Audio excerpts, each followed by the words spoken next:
Di tengah Ramadan ini, yuk kita coba renungkan satu pertanyaan yang sering kali terlewat. Sebuah konsep yang kelihatannya sederhana, tapi sebenarnya jadi inti dari semuanya. Sudahkah kita merasa cukup?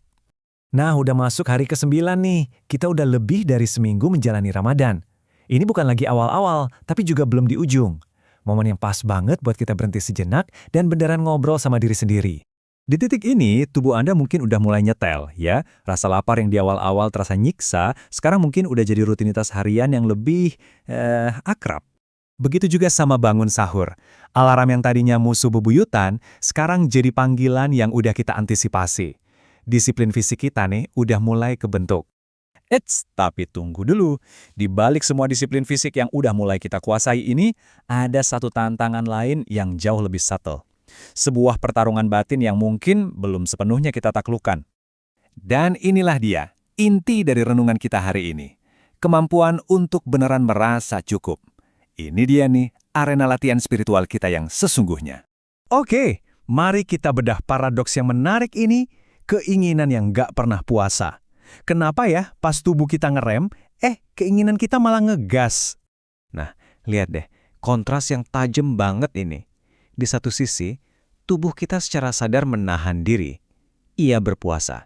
Tapi di sisi lain, keinginan kita kayaknya nggak ikut puasa sama sekali. Keinginan ini jalan terus. Kita pengen menu buka puasa yang lebih banyak, belanja yang lebih lengkap, atau bahkan mungkin cari-cari pengakuan yang lebih besar atas ibadah kita.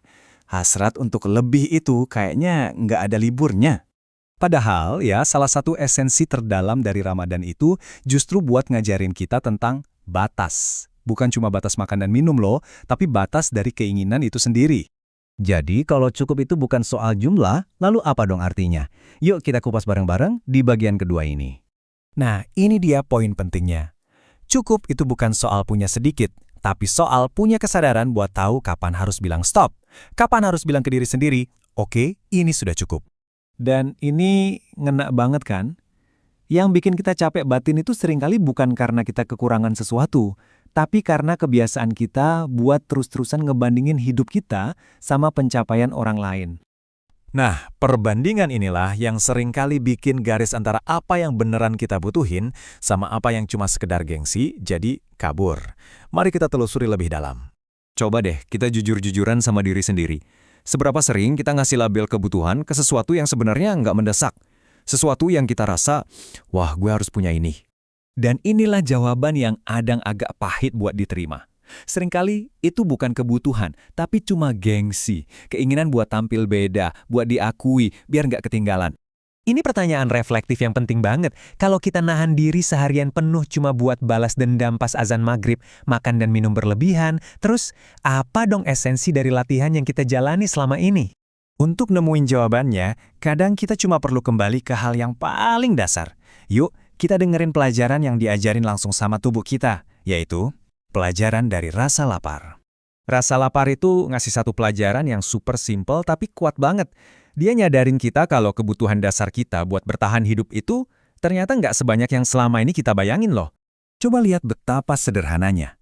Setelah berjam-jam nahan lapar dan haus, cuma dengan segelas air dan beberapa potong kurma atau makanan, tubuh kita bisa langsung kuat lagi.